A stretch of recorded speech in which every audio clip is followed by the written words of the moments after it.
keep it live, cause I thrive. I might just blow your mind tonight. I'm so hyped, but it's no hype. From this height, it's direct hits on sight. I'm your type, lend me your ears to show you that there's something in me. I'm not giving up, I'm standing right here, holding these days hostage. And I'll make this my year. We turning fear into love, and the love's in the air. I love doing this cause nothing compares. Nothing can share that same type of feeling when you feeling them flares. They can't catch it, it's havoc. I rip to a tear, switch the scenario. My stereos, I leave them impaired.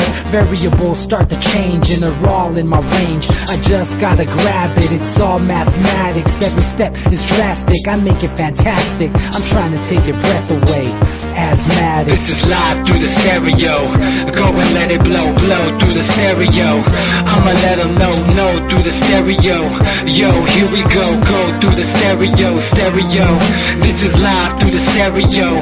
Go and let it blow, blow through the stereo. I'ma let them know through the stereo. Yo, here we go through the stereo, stereo.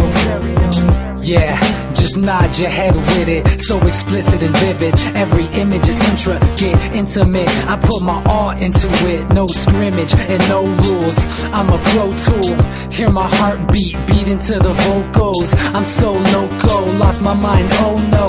It's ponderoso, dope, so no overdose, cause it's dope, yo. Man, this is house grown, mixed with some milestones. So I let the style flow down like the Dow Jones, bringing it with some foul tones, letting the crowd know we getting loud, so it's eardrum rudiments. Yeah, we bring it rude again. Move, little hooligan. Music for tuning in, full time to the 10. I'm on my clock like I told you. I'm doing this for dreams we pursuing. So what's it going to be, America? Orange Hitler or the Bride of Chucky? The choice is yours. Tomorrow you get to decide. Welcome back to the Anti-Media Radio once again with your host Nick Bernabe here on UCY.TV and the antimedia.org/radio. Thank you all for tuning in. To our longtime listeners, bearing with us through this entire election season, thank you all for tuning in. And God, it's been a crazy roller coaster ride of just ridiculousness, I guess you could say. It's all about to come to an end, at least in theory. Tomorrow is the day that they're going to count the votes, supposedly, and it's going to be a really interesting thing.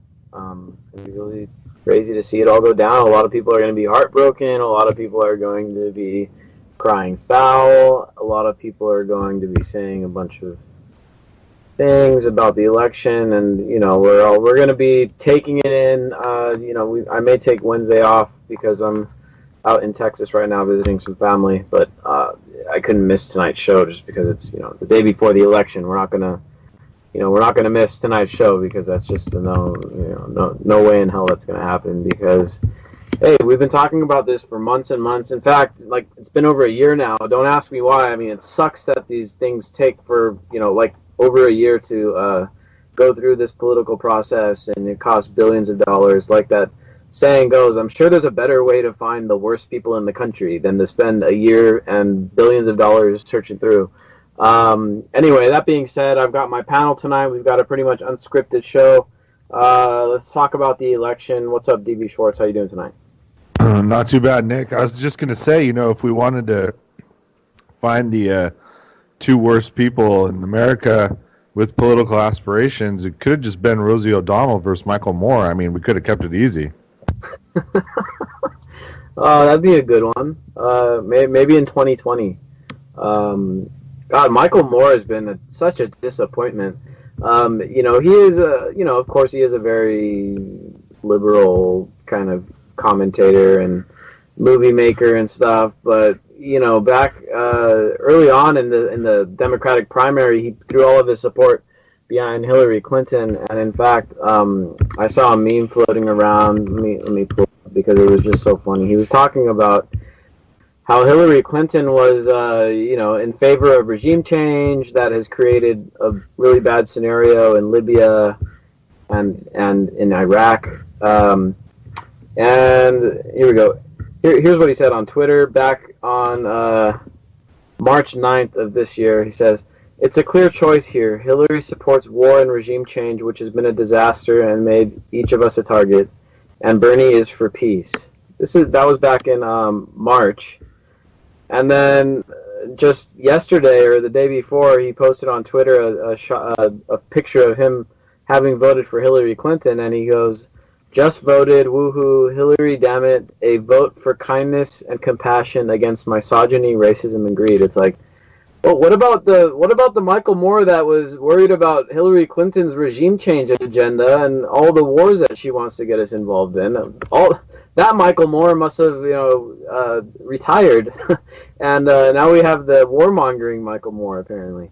And so that was very discouraging. I mean, this just kind of goes to show how much they've pulled out all the stops to get everybody aligned behind Hillary Clinton, people who normally would not want to get anywhere near her. But it really just goes to show how desperate they are to get the votes, because she's just such a candidate that just doesn't inspire anyone. In fact, outside of her demographic, which we've talked about on this show pretty often, which is like the baby boomer woman, the baby boomer female Democrat. Outside of that demographic, I think most people are voting for her out of sheer fear of Donald Trump, right? That's the main motivator, and I've seen plenty of polling coming out from some of these states like Florida that show that there's a lot of Latinos voting, and they're coming out and they're voting against Trump. I mean, they don't really like Hillary Clinton, but they're just voting against Trump because they don't want to be deported, and so that's what really this election has been about. It's been Trump is so bad and says such awful things, and Trump could never get what his agenda is passed through any kind of a checks and balances system, but Hillary will continue Obama's policies times 10, which has been the most deportations ever in one presidency. So there you go, people. Yeah, and it's soft deportation, the kind that you don't talk about. You just quietly do it. And the Republicans throughout Obama's entire presidency has been, Obama's open borders and he's amnesty and this and that. Obama has deported more people than most presidents combined. And that's the thing that people don't realize. And Donald Trump running on this anti-immigrant platform, I mean, more Mexicans leave the United States than come into the United States at this point. I mean, it's been that way for the past couple of years. Nick, so, what's the prop that's for legalization going on tomorrow? 64 or what? California, right? Yeah, 64, right? One of those, yeah. Hey, I read today that I guess Hillary reversed course and she's no longer against medical or legalization of marijuana because her one of her solutions was going to be that when they do catch people crossing over, it's because it's a national security risk. They're just going to get a immediate jail sentence and go right to the for-profit prison system. No more deportations to make up for the slack for all the missing revenue from the pot smokers, because she realizes she can't fight that wave, so she'll just go ahead and get the revenue the other way. Throw all these immigrants in prison, huh? Oh, yeah, because if you catch them coming in illegally, they're a threat to national security. By golly. Oh, that'd be awful. Mass incarceration. It is what it is, and they just come up with excuses to justify it or to throw people in there. Also joining us tonight is our awesome journalist, Jake Anderson. What's up, dude? Not much. Yeah, to circle back around to Michael Moore, I'm not in any way apologizing for him because I've definitely fallen a little out of love with the... to be fair, he has very clearly strategically thrown his support behind Hillary because he does not want Trump to get elected. He is not a fan of Hillary, and he's playing mind games with people by saying Trump can get elected, Trump will get elected, here's why Trump will get elected. That said, having said that, you're right in the way that he's nuanced it. He's being intellectually dishonest by not, just be honest. Like, I'm voting for her because I don't want Trump. You can't be Robin Hood with 3 mansions. Right.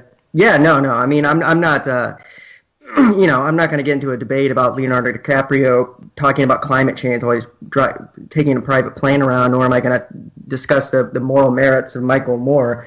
Politically, I agree with him on some things, but the fact of the matter is, I just like people who are honest about why they're doing things. There was an article today about a new Dave Chappelle stand-up set in which he got a lot of criticism because he came right out and said, "I'm voting for Hillary, but I don't feel good about it." And like, that's controversial right now. Somehow that's controversial to say I'm voting for her, but I don't feel good about it. The kind of groupthink, the propagandistic groupthink going on behind Hillary. I mean, this is really one for the ages in terms of people who literally a month ago or 2 months ago were saying she's the lesser evil. Oh, I'm just voting for her because I don't want Trump to be elected. Are now at the point where they're saying, actually she's pretty good on some policy issues. I mean, really, she's quite reasonable. And it's just like, shut the up. I'm so sick of these. I mean, what is going on with people? Are people not able to have two conflicting ideas in their head at once without desperately clinging on to a correct absolutist answer? Like, I just don't understand it. Oh man, that's why I'm so glad this election is almost over. And bullshit! This is the best thing that could ever happen to anti-media, and you know it, Nick. Hey, but for real, like, who cares what goes on tomorrow and how long it builds up and how long the case gets done? If the NYPD has certain things which have been alluded to, and they have children, they cannot assassinate the entire NYPD. I mean, unless they're going to do a Game of Thrones type of scenario where they get them all grouped together and kaboom them. But, I mean, or a 9/11 type scenario, which kind of leads me back to why I wonder why the terrorism threats for New York, Virginia, and then I forget the other one, Texas, right? Yep, dude. Why'd you Nick, I was about to write an article about how the only way. Here's how. Congratulations, Madam President. Here's how to avoid your 2018 impeachment. And the only way she can do it is she's got to ramp up that terrorism, dude. And they can do it. You can do it. Farm it out. Farm it out to your black ops agents. That's what they did in 2000 because they needed a mandate in order to pass the Patriot Act and to get the Project for a New American Century underway in the Middle East. And they got to figure out a way to get into Syria and Iran now. And they need a way to outlaw WikiLeaks and leaks, and that's what the next terrorist attack will do. It'll probably be 1 year into her regime, just like it was 1 year into Bush's regime, and they'll use it to clamp down on information leaks and to go into Iran and Syria. I just want to get that on record now because it's going to happen. And all that's a moot point if they can get the Second Amendment severely restricted or done away with, because we'll have absolutely no recourse whatsoever at that point. As it is right now, it's silly to think we could fight a guerrilla warfare, but if we had to, I mean, of course, a massive percentage of the population wouldn't make it, but if we had to, we could do that. We'd at least have a chance. But they don't want a war with us, man. They want democracy. They want war. This is exactly the way they want us right now. They want to keep us just angry enough to stay in line. I mean, they're not gonna. They need meat to feed on, man. They can't kill us. They need to feed on us. I don't know how much longer though. They seize on the chaos, and that's what these guys do. They keep everyone pent up, and you would think on one hand it's like, oh, the country is so divided, and there's unrest, and there's all this conflict internally, and with Standing Rock going on. Black Lives Matter, all the police killings, the militia movement that's been empowered by Trump, and all these different unrest factors going into play. All that stuff is really kind of just to keep everyone in disarray and to keep the populace unorganized, so that they can't really ever come together and say, hey, you know what, we all have similar goals, and we need to work together to fight this corruption and restore legitimate government to the United States, because right now that's what we're dealing with is illegitimate government. I mean, there's several different ways to look at it. Whether we want to talk about the U.S. being an oligarchy, whether we want to talk about the deep state, whether we want to talk about the very low voter participation rates. I mean, only 9% of the public voted for Trump or Clinton in the primaries. I mean, 9%, and they're supposed to somehow have a mandate to tell everybody what to do. I mean, it's illegitimate, dude. It's illegitimate. The government's illegitimate. I mean, in some places in Europe, they have like 80% turnout, you know, and to me, that's, if you're going to live in a democracy, you got to have at least 50% of people supporting a candidate. If not, you got to have a coalition government or something different. And we don't have that here. We have, you know, winner-take-all system, and it's not democratic at all. And so, you know, it's all it is a big farce. And so they keep people and groups, and especially the groups with the most energy, the young people, the activist groups, the extreme right and the extreme left. These are the most energized groups, and they keep them at each other's necks rather than allowing them to come together and join hands, even if they disagree, and turn to the neck that's actually should be looked at, which is this huge corrupt beast that we're dealing with, the political industrial complex, you know, and actually dealing with that. But that's why they keep this chaos going. They need us to be all split apart. That's why Donald Trump, and I wrote about this in an article months ago that nobody wanted to read because all these people are in love with Donald Trump. Donald Trump is the biggest gift to the establishment in recent memory. I mean, look how he's divided the country. They love that shit.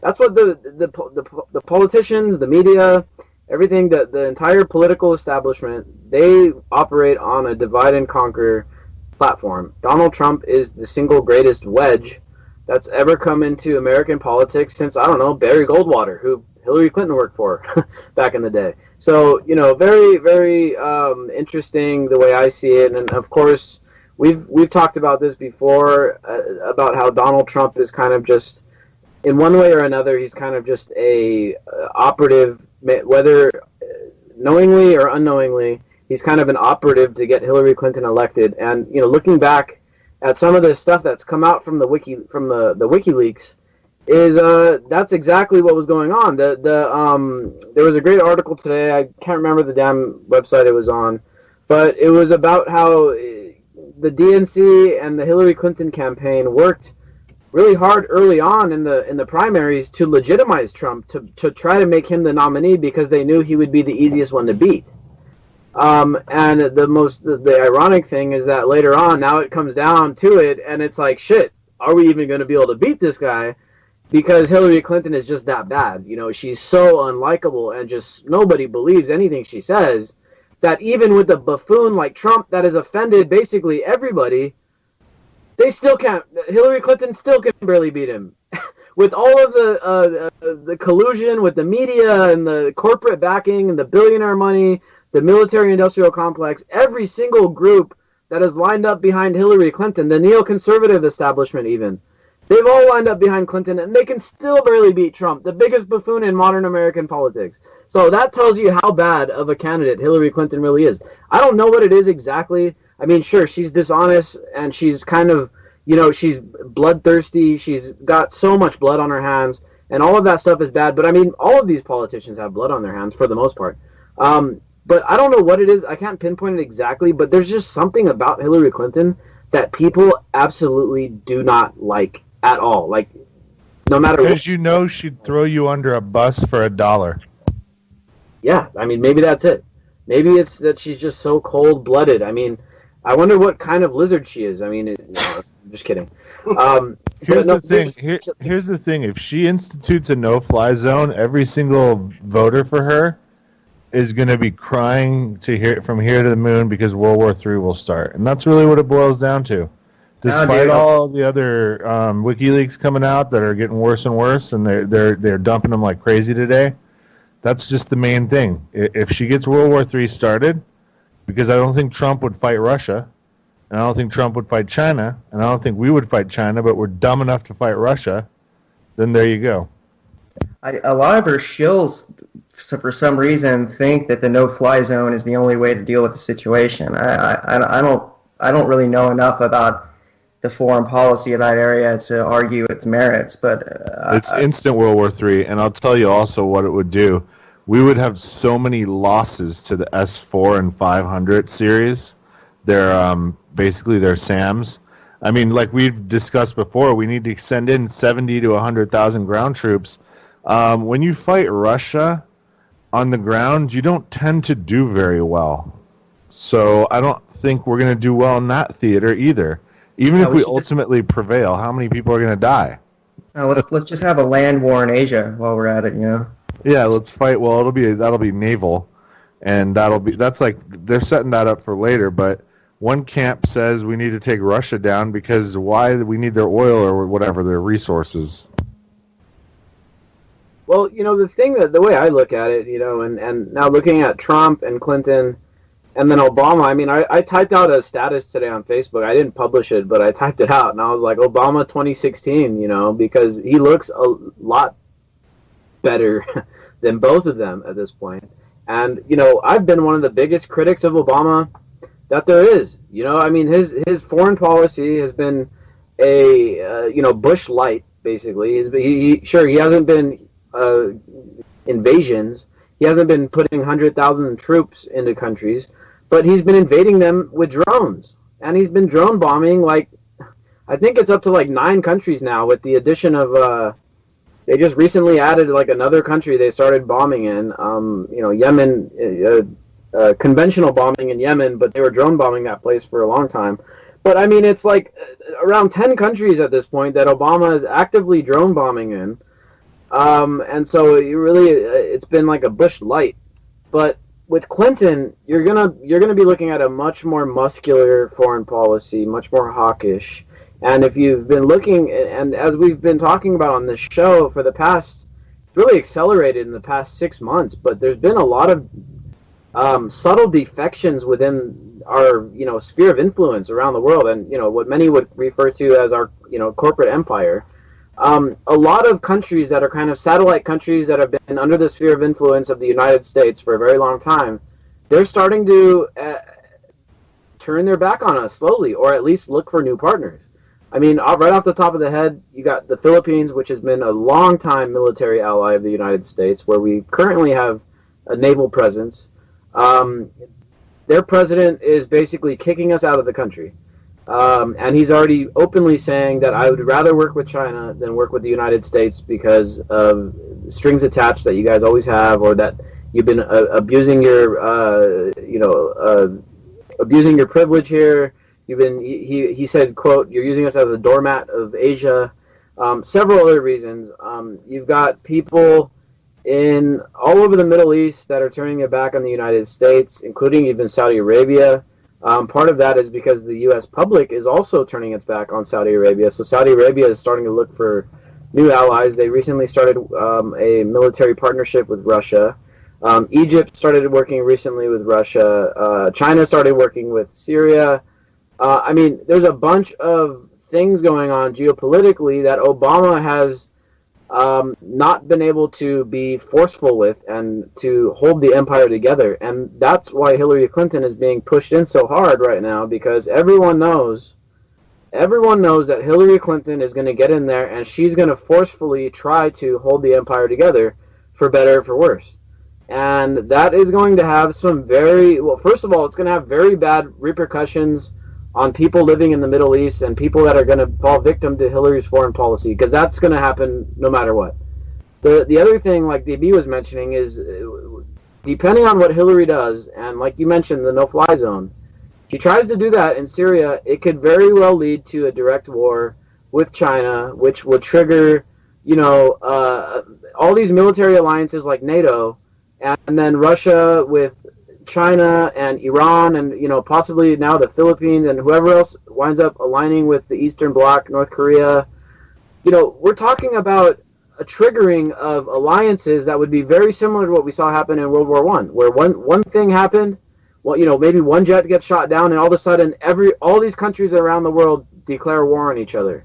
You know, and that's something that Hillary Clinton, if she does what she already is advocating, which is the no-fly zone in Syria, that's something that's a very, very real possibility. And you know what? I hate to say it, but her quote-unquote supporters, they're not going to say shit. They're not going to do anything. They're already all too old to go fight. their kids are going to be shipped off, and they're going to, well, it's the Russians' fault, not Hillary's. It's crazy how irresponsible that is. I mean, that's the kind of ideology that one would expect to hear based upon the way the media discusses Donald Trump. You'd expect to hear that from Donald Trump because it's so irresponsible that she's putting that kind of rhetoric out there. Then you add to that the fact that they're basically poking Russia with a stick, saying that Russia is trying to hack into our elections, which is blatant disinformation. We know it's not true, or at least it's certainly not proven. The fact that they're doing that as well, I mean, I don't know how anyone can, argue that Obama and Clinton are the rational ones anymore. I mean, what they're doing in this election is insane. Yeah, and so, there's another little dynamic here that I wanted to talk about, and I've been talking about this recently with a lot of people, and it's the fact that Obama gets away with a lot more than I think any other president, maybe since Bill Clinton, because he was so charismatic and popular back when he was, before he got caught with his pants down and all that stuff. Bill Clinton got away with a lot of stuff, but Obama gets away with a lot of stuff just because he's so cool. He's a cool, popular guy that is well liked. I mean, he's a likable dude. You see him talking when he's not giving some kind of speech that's like war propaganda or trying to take away the Second Amendment. When he's talking like a regular person with a regular interview, lighthearted stuff, he seems like the kind of guy you want to hang out with. He's like a really cool, likable guy. Hillary Clinton, on the other hand, I don't know anybody that would say, you know what, I want to spend a day with Hillary Clinton. Besides maybe the King of Morocco, and that wants to give her $1 million or several $1 million to get some kind of favor done for him in the government. I don't know anybody that thinks Hillary Clinton would be a cool person to hang out with. In fact, according to many accounts, it's a nightmare to hang out with her because she's a real bitch. I hate to use the word, but that's what I've heard from read from Secret Service agents and that kind of thing. And so. On that end of the spectrum, and considering also that both Trump and Hillary are extremely unfavorable candidates, I think the only saving grace to this election is the fact that these two candidates are so unpopular that they will be lame ducks. And DB, like you said, Trump isn't going to be able to build his wall. Trump isn't going to be able to get all these deportations. Trump isn't going to be able to ban Muslims from countries. It's just not going to happen because the Congress, for better or for worse, would get in his way. With Hillary Clinton, I don't know that she would be able to garner enough public support to, pull off doing these other things outside of, like Jake said, some kind of big, catastrophic event, like similar to 9/11 or worse, that could somehow get people to forget how awful Hillary Clinton is and just be like, yeah, we trust her. Go ahead and just keep us safe. Go ahead and bomb Syria, start a war with Russia. Somehow, that's going to keep us safer. That's really the only scenario I can see where Hillary Clinton and Donald Trump aren't lame ducks. I mean, it just seems like they're going to be so unpopular that they won't be able to ram through their agenda that they want to do because they're not going to be, capable of garnering the public support to do it. Would Bush have been able to go into Iraq and pass the Patriot Act without 9/11? Of course not. There wouldn't have been a chance in hell. Same goes now. Yeah, exactly. You guys should. Someday we'll be able to talk more openly. 30 to 50 years from now, we'll be able to talk more openly about these kinds of things. But it's just kind of like a shadow chapter of our history that's being written under the shadows. Yeah, well, it's time to lift up the mattress and shine a flashlight under there, and that's why we got things like WikiLeaks and things like hackers and stuff to expose these inner workings, the kind of machinations of the deep state, so that we can find out what they're doing. Because the only reason these guys are able to keep us under control and to maintain their power is by secrecy and kind of having an embargo on information, and it's kind of like with 9/11 when, it was impossible for us to get a legitimate investigation, and then when they did the investigation, they kept it classified, and then we finally get, years later, it's been 15 years, and we finally get the 28-page report and they're finally like, Oh yeah, by the way, Saudi Arabia was the one financing 9/11. It wasn't. It had Right. nothing Yeah. to do with Saddam Hussein in Iraq. It was the Saudis that were doing it. Well, we knew it had nothing to do with him from the beginning. They shipped off and melted all the steel immediately. I mean, there was no chance of us ever really investigating what happened there. But Nick, you published just the other day on the site the WikiLeaks. I think probably one of the biggest things they've exposed, and of course you guys have been talking about this on the show for a while, which is that showing that basically Hillary Clinton is getting the same. She's Hillary. What is it? The same money that's going to Hillary is funding ISIS.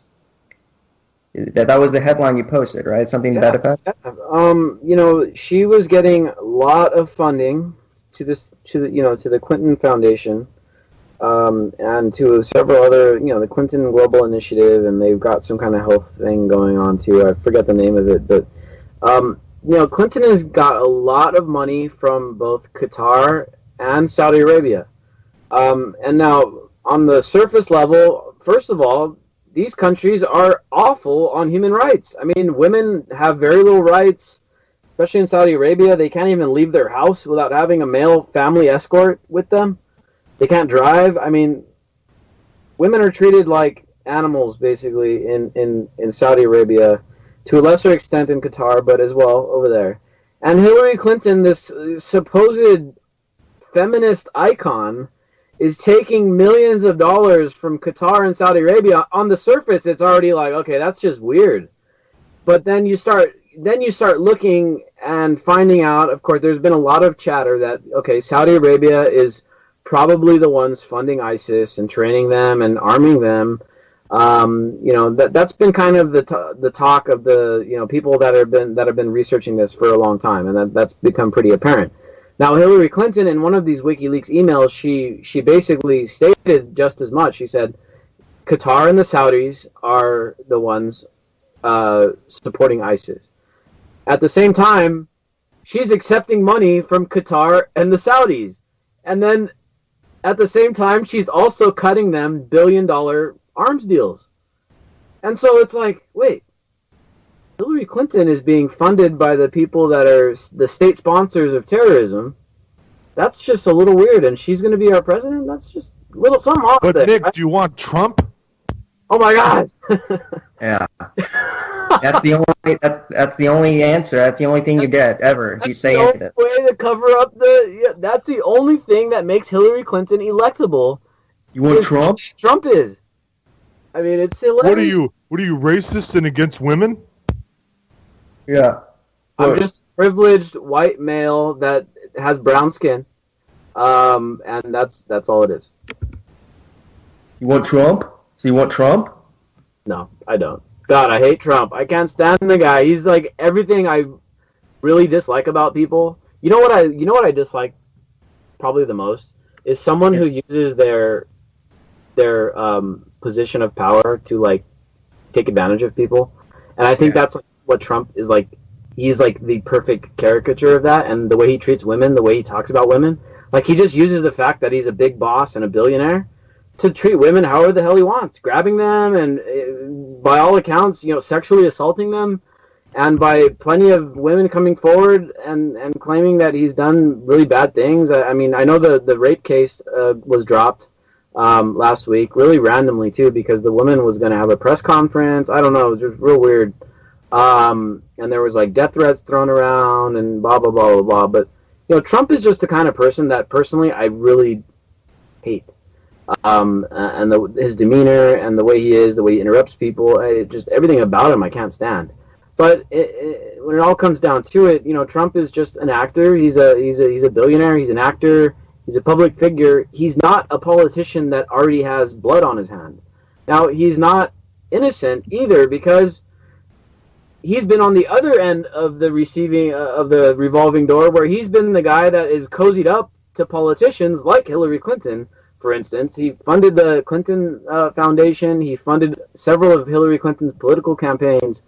He's the kind of guy that buys politicians and has them do their dirty work, or give him land deals, or use eminent domain, or to do a bunch of horrible things that big corporations get away with doing to the average person because he's able to buy influence in Washington, D.C. And then, these people that are supporting him come out and they're like, oh, he's an outsider, he's an anti-establishment, he's going to take down, he's going to, quote unquote, drain the swamp. And I have to laugh, and I just feel bad for people that believe that shit because Trump is a crony capitalist. I mean, he's a big part of the problem. Drain the swamp and move it to the mountains. That's bad. Trump and the billionaire enabler class of crony capitalists are just as bad as the politicians they take advantage of. Absolutely. He's the business end of the deep state, dude. You would just shift the Rubik's cube over just a little bit. They're not going to be changing any fundamental structure underneath there. You're just shifting the surface blocks. That's it. That's all that would change. He's the face and the figurehead if they decide to go with the white knight scenario, which they're contemplating now. As these WikiLeaks get worse and the general American public's not really privy to this information, and those that are trying to spread it through social media, which is actually being censored, you're kind of getting a blackout. And in this regard, even if... Let me put it this way. It would have taken tonight, Monday Night Football, being interrupted with video evidence of whatever's supposed to be coming out for people to wake up. That's what it would have took. So they're not going to do anything pre-election, which means they may wait until tomorrow, and if nothing happens tomorrow at all, they may wait all the way until the day. Yeah, they're not gonna. This is part of the ceremony of the democracy. This is part of everything that's about to occur over the next 48 hours is part of the giant pomp and circumstance that's supposed to prove to us that our democracy still works, which is why the media is so furious about Trump saying that he might not honor the results, because that's the worst thing. It's the worst thing that could happen. Don't you think these are just two scenarios, and they're going up to the minute with think tanks and with projections and stuff all the way to the day of till tomorrow to figure out which way is going to be most beneficial, I agree with you that they probably don't know who's going to win. I mean we sure as hell know it's not coming down to the people. I mean, they've proven time and time again they have the infrastructure to flip the votes. So who knows what's going on behind closed doors right now, but yeah, you're right. I mean, she'll probably get in, but she could get impeached. The down ballot races are super important because if it's Republican Senate, Republican House, she's fucking. I mean, that's lame duck to an incredible. So degree. We can have President Kane. Well, yeah. I mean, if it's Republican held House and Senate, they could very well just try and ship her on out, but. We just gotta, try and imagine who's the next Obama that's gonna. They got their Marco Rubio anyway, Nick. If Kane's in. Yeah. Oh, that projection was so off, huh? No, Nick. I think it was brilliant, and I still think you're right. I still think Rubio could be the next conservative Obama. Yeah, maybe. I mean, who knows what's going to happen here with this? Isn't it the fastest growing voting demographic that votes religiously and votes along the party line throughout the whole family? I mean, Marco Rubio had any freaking balls on him at all and cared about people, he would have already been president. Yeah, Trump was good for the Republican Party. This is what they needed. They needed to shake up all these ridiculous platitudes out of their party. This will be good for them. They'll evolve. They'll get more sinister. They'll learn how to manipulate people even better, and they'll put a better face on their party. And it's just going to keep going back and forth. Now the Democrats will look like the big, evil, corrupt party now, and then we'll switch back to the Republicans again. Just keep going back and forth like this until finally people are sick of it. They just lose their minds. Well, I think that this election it could be the beginning of the end of the two-party stranglehold over the political system, and that's one thing I wanted to bring up here. I'm going to play a song, but first I wanted to just say, for all the people out there tonight that are still thinking about voting or thinking about who to vote for or what, We haven't endorsed anybody in this race besides D's Nuts and Vermin Supreme. I mean, Supreme Nuts ticket is my go-to thing. But if anything, and I don't believe in federal politics and federal government and stuff like that. I think that decentralized, localized government is the way to go. That being said, we have a federal system of government, and we're going to have one for the time being. One thing that would be very helpful would be to get these minor parties, the 5% needed to get them to become basically legitimate parties, that would get federal funding, and it would give them a much better head start next election, where, who knows, maybe the third party candidates would get into the mainstream debates. It's a long shot, but it's worth. If you're going to vote for somebody, you might as well cast it in a third-party vote, because either way, if you're still in this Trump-Clinton complex, either way you go, you're pretty much going to get the same thing. The deep state's going to continue on, and they're going to be lame ducks when they do stuff that isn't what's supposed to be going on, and when they are in favor of things that the deep state wants to go on, well, then they're going to get rammed through. That's just going to be the way it is, regardless of whether it's Trump or Clinton. Casting your vote for a third party is probably the most effective thing you could do right now, besides not voting, which in my opinion in some ways is a tactic. I mean, I'm a non-voter, even though I'm extremely political and extremely opinionated on politics, and God, we analyze this stuff on a daily basis. I write about it every day. I care deeply about politics and what goes on with government and stuff like that, but I don't vote as a tactic, because I feel like withdrawing your vote from the system helps to delegitimize it, and that's one way of doing it. But also, by voting third party, you're depriving your vote to Trump or Hillary, and that's also saying, hey, look, we're not taking you guys legitimate. I'm not consenting to your guys' government or to your rule. You could rule over me, try to, but I'm not consenting, and that sends a big message, in my opinion. And I think I don't know if you guys have seen all of the stuff being rolled out trying to get out the vote right now.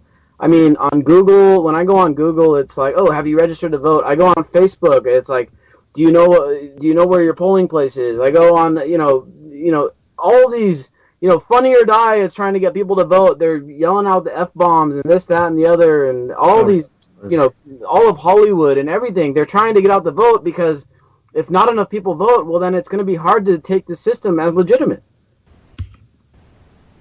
Yeah, if they really wanted us to vote, why we even have to register to begin with? That was on the list, the Intercept's list of ways it's rigged from the beginning. Why the hell do we have to register? Yeah, I was wondering that the other day too. Why the shit do we have to register to vote? That makes no sense.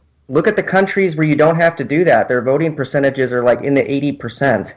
I mean, if you have a social security number and you're above the minimum age, you should automatically be registered, right? I mean, that doesn't make any sense. And voting, and that should be a holiday. Election day should be a freaking holiday. If they really want us to vote, I'm saying I don't really give a shit to be anyway, but if they really want us to vote, if they're going to make such a big damn deal out of it, make it to where all you need is a social security number, and that includes felons. Felons should be able to vote too, because God knows most of these felonies are ridiculous to begin with. Plus also, if we're, whatever, I'm not going to get into the felon thing, but yeah. And why don't we just have a communal battle, and then the bravest warrior, he can dictate who gets what from the resource base. There you go. That's basically what goes on now, except instead of using battle, they use psychological warfare, propaganda, political relations, and stuff like that. I want to play this song because it's amazing, and I interviewed this guy. I was going to try to get him on the radio, never panned out. His name is Blaze Guerrera. You could look him up on YouTube, Facebook, and all that good stuff. It's called Dillery Trumplin. I wrote an article about it. You may have seen it. He just came out with the studio version of his song, which is way more refined than the one I originally used in the article. So I wanted to play it real quick because it's election related, and it kind of sums up of my thoughts on the election.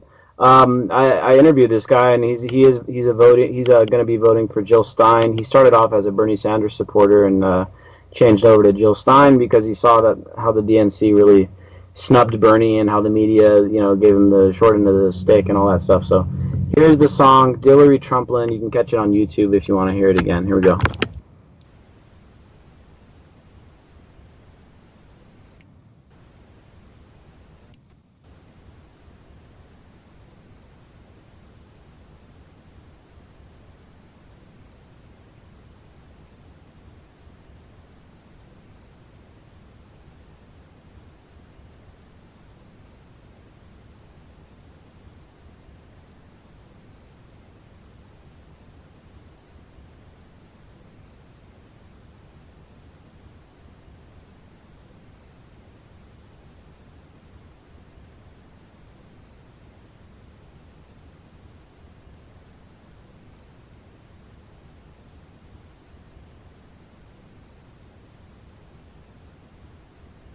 Hey, you guys hearing that or no? I didn't hear it. What's that? I didn't hear it. Maybe it's not playing. Hold on, let me check my audio mix. Why is that happening? Let me see. I hope this works. If not, I'm gonna be pissed.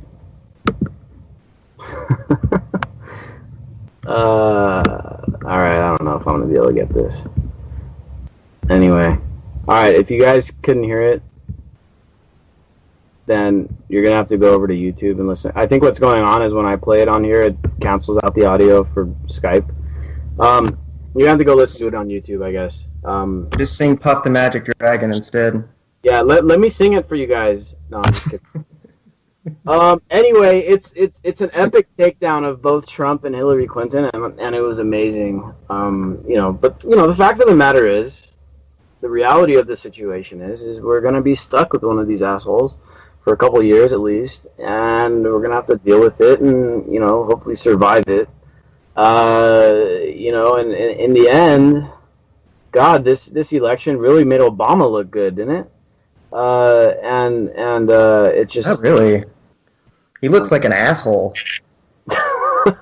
Oh, really, dude? He looks like such a shill. Like his propaganda and his blaming things on Russia and his putting conspiracy theories out there and coming out and blaming Russia for these leaks when there's no evidence for it. He's come out looking bad from this, in my opinion.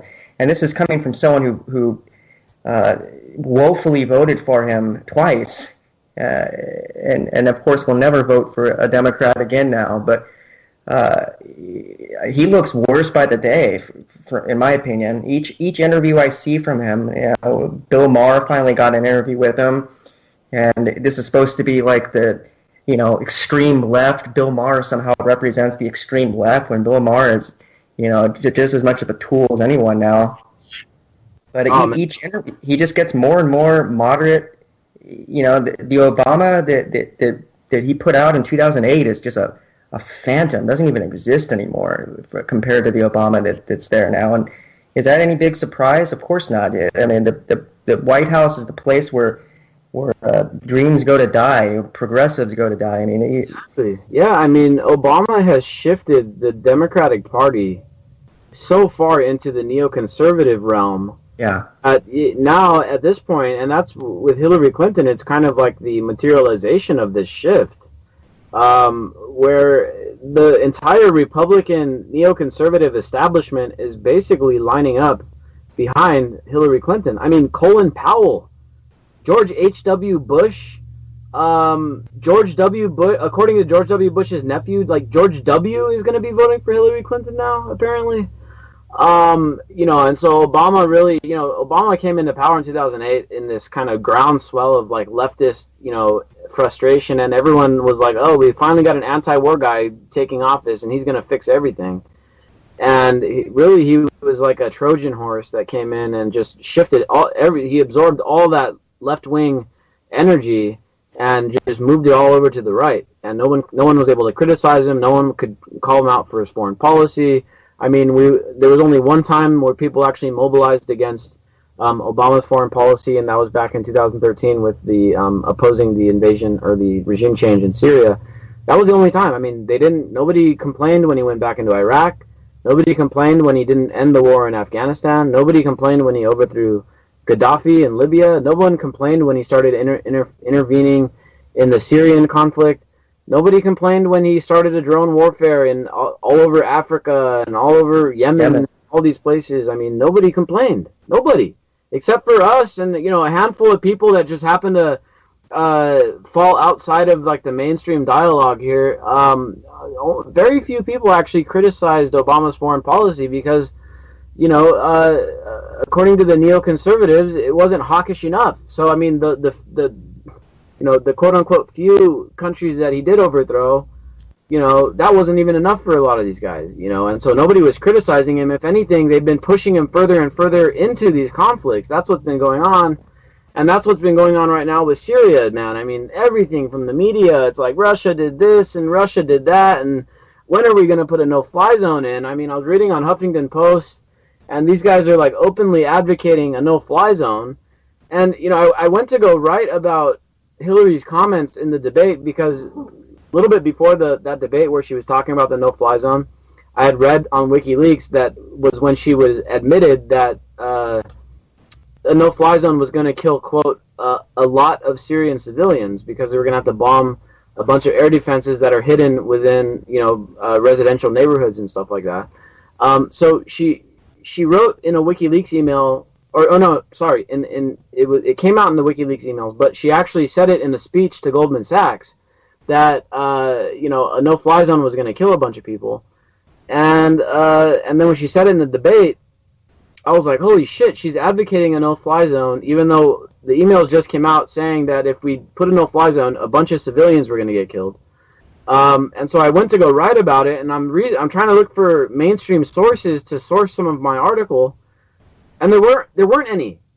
There was literally not a single mainstream criticism of Hillary Clinton talking about wanting a no-fly zone in Syria, which is probably one of the most dangerous geopolitical ideas since the Cold War ended, and not a single person criticized it in the media. And that is when I was like, holy shit, they're really trying to push this no-fly zone. And that to me was like really frightening because that is really on the horizon. And I mean, Clinton has a very, very high probability of winning tomorrow. There's a very high probability that she escalates tensions with Russia.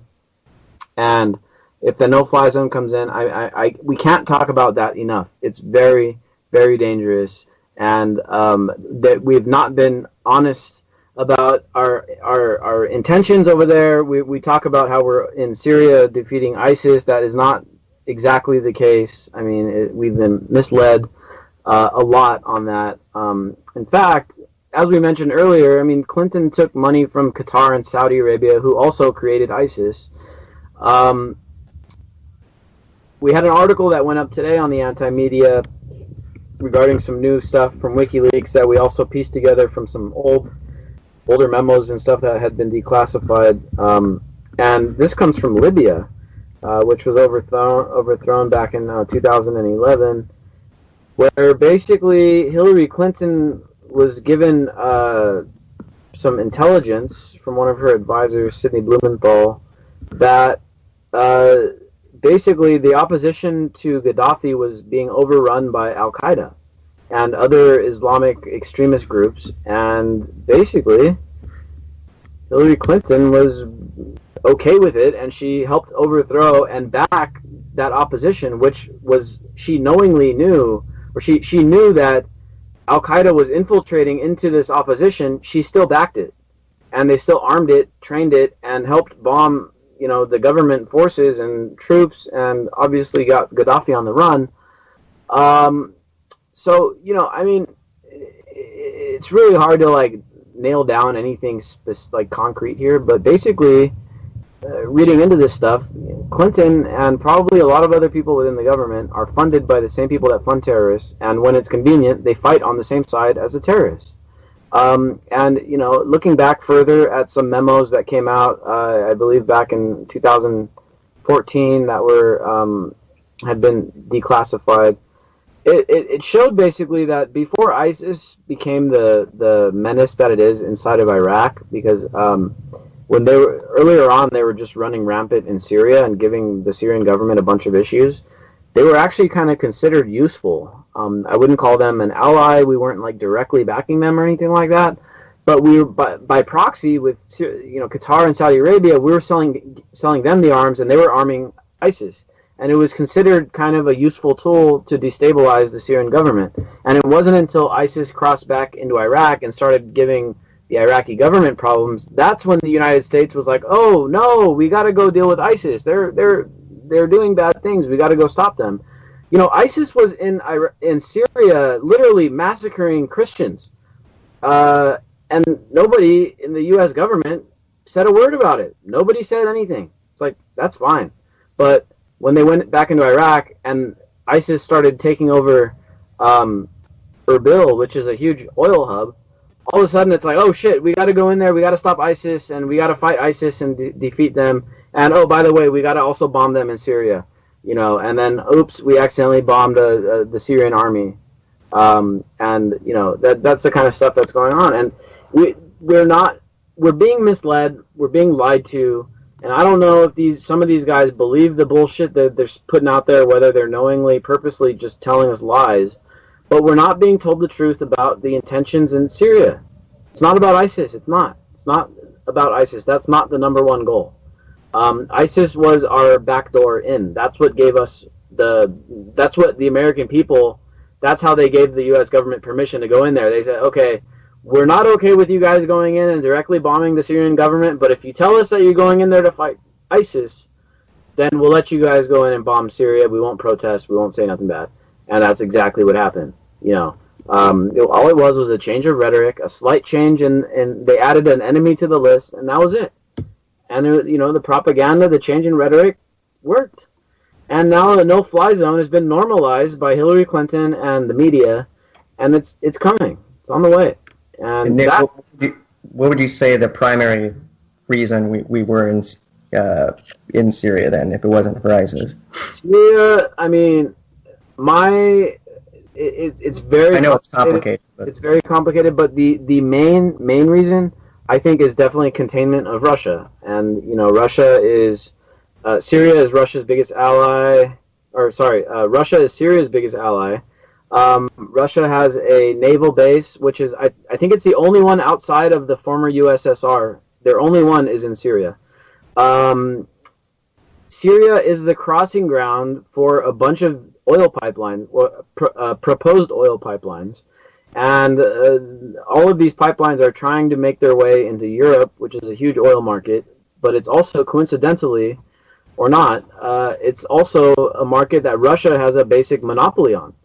Russia has controls a huge percentage of Europe's natural gas and oil supplies, and in order to cut Russia out of Europe and therefore contain their economy, you got to build a pipeline, and it has to go through Syria. That's the only workable route. And the Syrian government, because they're close allies with Russia, they said no. They said, you guys aren't going to build this pipeline. And ever since then, that happened, I think, back in 2009. When the Syrian government said no to that deal, ever since then, these guys have been hatching a plan to take that government out. And, for geopolitics, for the containment of Russia, for probably some people to get rich in Saudi Arabia and Qatar with oil sales, and probably because Turkey was hoping to be the distributor for oil to Europe. I mean, all these factions are now backing the overthrow of the government over there in Syria. The unfortunate thing is, and this would be funny if this were the case, if what DB was saying was the case, where these guys had beef with each other, and Assad got to go and duke it out with the king of Saudi Arabia. I'd be all for it, kill each other and be done with it. But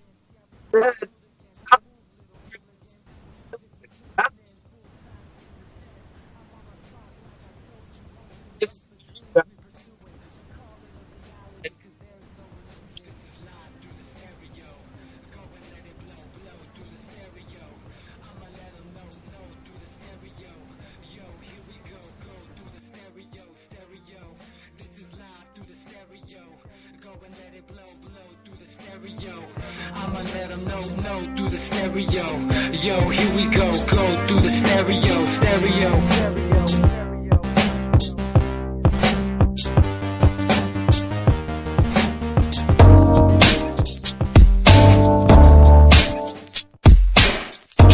Tracks you can catch every Monday.